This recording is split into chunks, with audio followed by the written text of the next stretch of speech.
எங்கள் அம்மா வீட்டில் முல்லை செடி பெருசாக வளர்ந்து கிடந்துச்சு. நான் இதில் ஒரு கம்பு பதியம் போட்டு கொடுமான்னு கேட்டிருந்தேன். எங்கள் அம்மா பதியம் போட்டு கொடுத்து அனுப்புனாங்க. அதை என்னோடய தோட்டத்தில் வச்சு மொட்டுக்களம் வச்சு இப்போ எவ்வளோ பூக்கள் பூத்திருக்குன்னு பார்த்தீங்களா?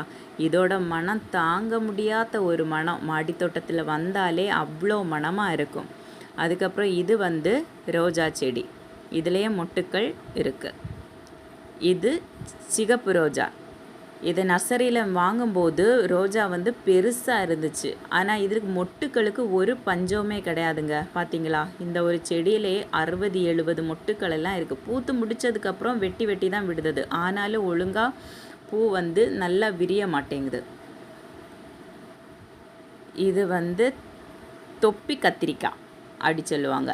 எங்கள் ஊர்லெல்லாம் இந்த கத்திரிக்காயெல்லாம் மார்க்கெட்டில் நாங்கள் பார்த்ததே இல்லை. இப்படியும் கத்திரிக்காய் உண்டு அப்படின்னு சொல்லிட்டு நர்சரியிலேருந்து செடி வாங்கி வச்சதுக்கப்புறம் தான் எங்களுக்கே தெரியும்.